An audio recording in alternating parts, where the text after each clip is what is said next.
Oke, saya akan lanjut di konten vinil. Jadi buat kalian yang nonton sekarang ini, sebelumnya kita membahas tentang lantai kayu laminate. Kalian bisa cek videonya di atas ya. Akan saya info, kasih linknya di sini. Oke, sekarang saya akan bahas vinil. Ini produk yang kalian tunggu-tunggu. Ini produk yang paling banyak. Viewersnya juga kenceng dan saya juga banyak terima masukan. Oh, ini yang habis jelek-jelekin lantai vinil lalu sekarang jual sendiri gitu kan? Nah, yuklah kita bahas sekarang detail-detailnya biar kalian tuh dapat ilmunya tuh mateng gitu.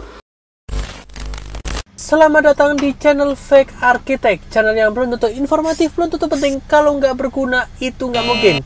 Dan kami akan membahas seputar arsitek, dari material bangunan hingga cara pemasangannya, serta desain-desain bangunan yang lagi hits dan kekinian. Nggak usah lama-lama, yuk kita nonton videonya. Let's go! Vinil itu dibagi menjadi 3 kategori. Yang pertama adalah vinil roll. Vinilnya itu sifatnya gulungan. Jadi dia itu ukurannya 2 meter kali 20 meter. Jadi dia satu roll gede gelondongan itu ya. Lalu yang kedua adalah vinil plank. Vinil plank itu nih yang ada di depan saya nih. Ini namanya vinil plank. Jadi dia itu bukan gulungan, dia satu lembar begini dan dia memiliki sifat lentur seperti ini. Lalu muncul yang namanya vinil plank sticker nih. Yang berikutnya adalah vinil click. Ini dia vinil click ya. Sama aja sifatnya lentur.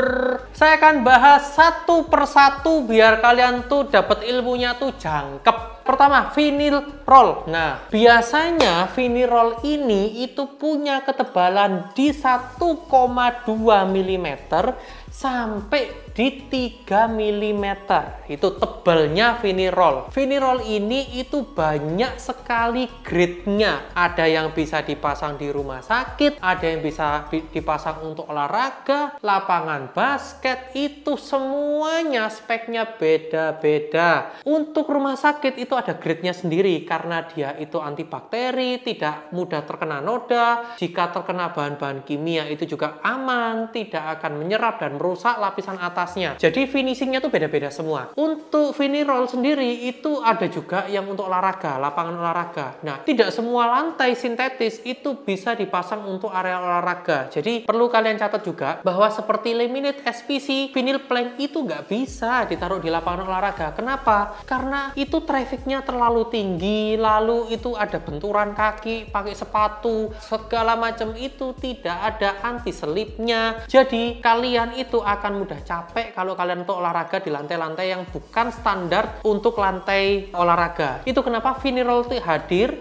dia tidak ada garis nut dan tidak ada sambungan, dia satu lembar utuh. Nah, proses pemasangannya pun itu di bagian sambungan itu perlu yang namanya proses welding. Nah, welding itu ada seperti kabel gulungan itu dilelehkan, ada alatnya sendiri dilelehkan, itu untuk menyambung antar vinil roll. Jadi tidak ada kelihatan sambungannya sama sekali. Dan itu setiap warna punya bahan weldingnya sendiri, begitu ya. Kelebihan kekurangan dari vinil roll, dia pastinya tergantung spek karena akan berpengaruh dengan harga dan juga tergantung dari fungsi kegunaan kalian. Vinil roll harga 70.000 per meter persegi terpasang. Wah, itu wis barangnya nggak tahu lah aku ya. Itu mudah sobek pasti lah ya, pasti mudah sobek. Gimana cara benerinnya? Gantinya kan satu gulung gitu. Jadi memang risikonya adalah kalau kalian menggunakan vinil roll lalu terjadi kerusakan, itu akan sangat sulit diganti. Meskipun ada banyak yang kasih tutorial cara mengganti segala macam. Iya, pertanyaan saya gampang. Saya minta mata yang ini pokoknya. Oh iya ada, enggak apa-apa, tapi ini 5 meter dari sini Pak. Ini matanya baru ketemu. Nah, yang beli 5 meter ini siapa? Kayak gitu lah ya, kurang lebih.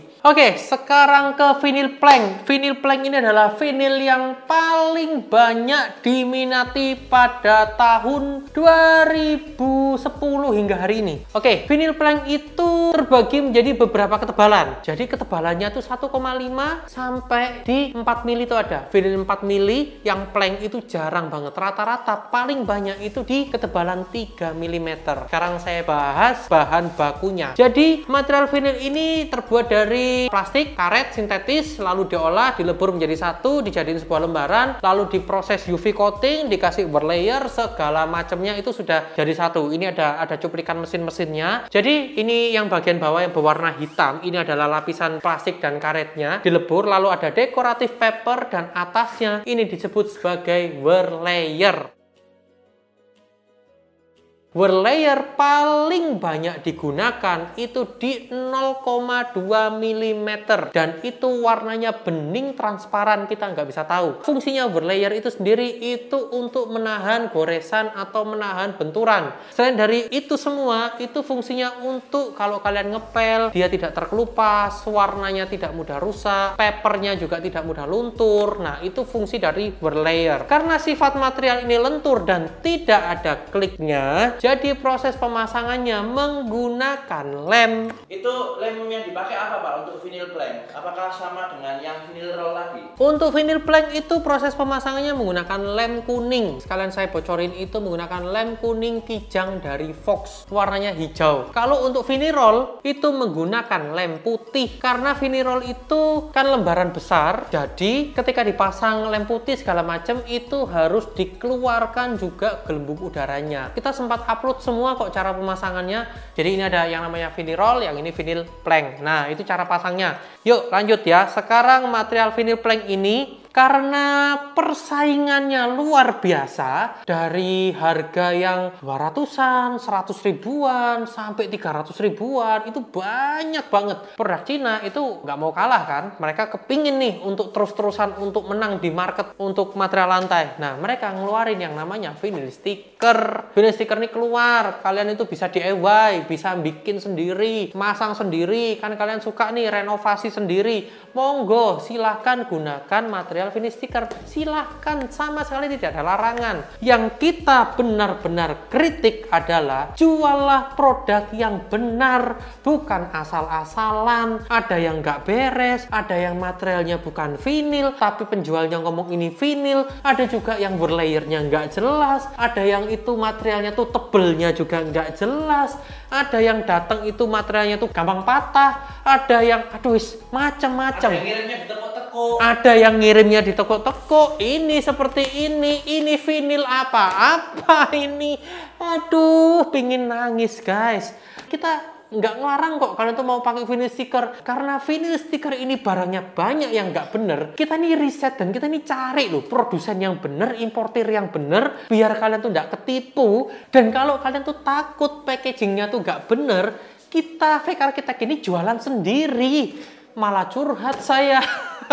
Udah, back to the topic. Berikutnya adalah vinyl click. Vinyl click ini memiliki ketahanan yang paling baik ketimbang dari semua jenis vinyl. Khusus untuk material vinyl click ini, itu ada yang proses pemasangannya menggunakan lem, ada yang menggunakan foam. Nah, mana yang benar? Sama aja. Karena ini ada sistem click joinnya. Vinyl click ini dibuat untuk memenuhi keinginan dari para pembeli. Ya, jadi ada pabrik, mereka tuh membuat yang namanya vinyl click karena mereka tahu bahwa tidak semua pembeli bisa lantai rumahnya itu dipasang menggunakan sistem lem. Karena ini materialnya vinil, dia tetap sifatnya lentur dan dia memiliki emboss di bagian atasnya. Perbedaannya sama SPC apa? Vinyl click itu memiliki warna click joint yang lebih gelap, bagian bawahnya itu berwarna hitam. Semua lantai vinil itu memiliki sifat menyusut, berbeda dengan kayu. Kalau kayu itu bisa memuai dan bisa menyusut, jadi dia gerak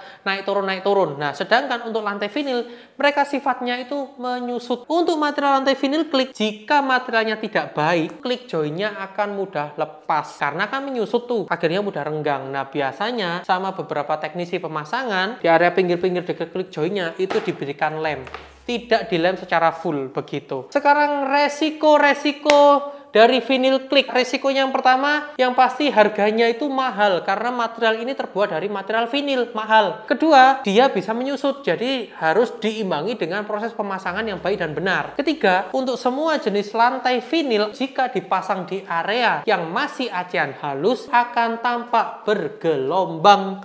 Nah, kapan sih kalian itu harus menggunakan vinil ya? Kapan dan di mana dan bagaimana tempat yang baik dan benar? Jadi kalau untuk vinyl roll udah jelas, kalian bisa menggunakan untuk lapangan olahraga dan juga untuk rumah sakit. Nah, untuk residensial terserah, bebas. Tapi kalau residensial itu biasanya proses repairnya itu sulit. Kalau untuk vinyl plank dipasang untuk rumah kalian yang sudah tahap renovasi. Jadi sudah ada granit tile-nya, sudah rata. Sebentar, saya ngambilin contohnya ya. Jadi yang putih ini adalah keramik, yang tengah ini adalah kita ambil ini sebagai triplek, dan yang ini adalah acian. Jadi yang di keramik dulu. Di keramik itu biasanya ditemukan yang namanya nut keramik. Proses pemasangannya itu nut keramiknya harus diberi kornis. Ini treatmentnya. Biasanya kita menggunakan, sekalian saya buka aja mereknya, kornis A+. Dikasih putih-putih garis-garis, baru atasnya dipasang menggunakan vinil. Berikutnya di lantai triplek. Triplek itu ada yang namanya melengkung, tebelnya nggak sama. Caranya bagaimana? Caranya adalah setiap sambungan tripleknya itu harus diplamir biar hasilnya bisa flat. Begitu, itu treatment khusus di lantai triplek. Berikutnya adalah di lantai acian. Ini kelihatan? Ini adalah acian halus yang kemungkinan suatu saat itu bisa pecah. Itu sebabnya hindari pemasangan lantai vinil di acian halus karena akan tampak bergelombang. Ini nggak kelihatan karena cuma satu biji, tapi kalau bentangan besar itu kelihatan begini-begini. Jadi resiko-resiko vinil kurang lebih seperti itu. Gelombang, treatmentnya harus khusus. Lalu jangan sampai dipasang di acian halus. Jika memang terpaksa, kalian harus memasang dan jauhkan dari pantulan sinar matahari, karena gelombangnya itu akan terlihat jika terkena pantulan sinar matahari. Vinil yang berlayernya tidak memenuhi standar itu akan resiko belang, rusak, hitam-hitam, lemnya keluar-keluar. Nah ini vinil stiker itu ada yang lemnya tuh banyak banget, jadi sampai nggak perlu ditambahkan lem. Tapi sadar gak bahwa jika lemnya itu yang didapat itu sudah banyak, begitu dipasang itu akan jembret-jembret, belepotan. Nah, akan bikin belepotan. Ya nggak apa-apa, bisa dibersihin, bisa. Tapi jangka panjang itu akan, lemnya itu akan keluar ke atas dan itu akan muncul sebagai hitam-hitam di garis-garisnya. Bolot. Iya, bisa dibersihin, bisa. Itu tapi ya menggunakan thinner, cuman ini PR kan, kalian kan ya mau pakai yang praktis, gampang, cepet. Jadi resiko-resiko dari vinil ini cukup banyak, tapi ada beberapa keunggulan. Nah sekarang kapan kalian harus menggunakan lantai vinil? Lantai vinil itu kalian bisa memilih. Untuk vinil roll ya sudah pasti rumah sakit dan juga olahraga. Nah vinil stiker bisa digunakan, tapi harus vinil stiker yang baik dan benar dan murni vinil ya. Jangan sampai kalian memilih produk yang seperti foam seperti ini. Ada yang bilang bahwa ini diperuntukkan untuk area tembok. Ya sudah, terserah mau apapun itu. Kalau dicopot, dilepas, itu susah banget dibersihin. Aduh udahlah, ini nggak memenuhi standar banget sih kalau untuk lantai ya. Untuk kapan sih kalian harus menggunakan vinyl plank? Jika kalian, rumah kalian tuh renovasi, sudah ada keramik dan sudah ada granit tile-nya. Kalau granit tile nggak perlu didempul ya, hanya keramik. Atau granit tile yang masangnya siligenje, naik turun itu baru didempul. Kalau ada sisa gap sedikit-sedikit harus diratain. Jadi memang cocok diperuntukkan untuk renovasi. Dan repairnya ini paling mudah. Karena kalian tinggal kelentek satu, diganti satu lembar. Nggak perlu bongkar dari pinggir. Untuk ketahanan, ada beberapa produk yang berani memberikan garansi. Contohnya seperti Kevlar, itu dari Korea. Lalu Daiji, juga dari Korea. Lalu Wusung itu juga dari Korea. Itu rata-rata memiliki garansi 1 hingga 2 tahun. Nah, kalau untuk Almaflor itu produk dari Cina, garansinya itu 5 tahun. Oh ya, sama kapan sih kalian harus menggunakan lantai vinil? Untuk pemasangan di area tangga. Nah, area tangga itu paling gampang itu menggunakan lantai vinil. Kedua, kalau tempat kalian tuh sewa. Nah, sewa itu misalkan kalian punya apartemen, nah kalian bisa menggunakan lantai vinil untuk sebagai pilihan karena juga relatif lebih murah. Berikutnya juga kapan kalian harus menggunakan lantai vinil? Kalau kalian itu punya toko atau punya tempat usaha yang hanya sewa 2 tahun, 3 tahun. Nah, itu kalian bisa memilih material vinil. Tapi juga kalian harus mempertimbangkan bahwa lantai vinil ini memang punya treatment khusus dan punya cara-cara khusus agar lantainya tetap indah. Proses pemasangan yang baik dan benar itu juga menjadi salah satu kunci sebuah material itu bisa awet dan tahan berapa lama. Jadi bukan hanya dari segi materialnya, bukan hanya dari segi ketebalannya, bukan hanya dari segi wear layer-nya, tapi yang paling berpengaruh adalah treatmentnya dan tukang yang masang itu siapa. Jadi kalian harus memilih benar-benar. Kalian bisa konsultasi gratis, kalian bisa langsung tulis di kolom komen, kalian bisa konsultasi. Sementara itu dulu untuk review singkat dan penjelasan informasi termasuk resiko-resiko dari material vinil. Jika kalian ada pertanyaan lanjutan, ada informasi tambahan yang mungkin saya kelewat, atau kalian punya pengalaman selama ini pemasangan, atau mau tulis banyak sekali merek yang kalian rekomendasikan, atau mau tanya rekomendasi vinil yang baik itu merek apa aja, kalian bisa langsung tulis di kolom komen, nanti akan saya jawab satu per satu. Oke, habis ini saya akan membahas material lantai yang paling hits di Indonesia, yaitu lantai SPC. Oke, see you. Seperti biasa, nggak usah nge-like, nggak usah nge-share, nggak usah subscribe channel ini kalau memang video kita ini nggak penting dan nggak berguna sama sekali buat kalian semua. Bye-bye.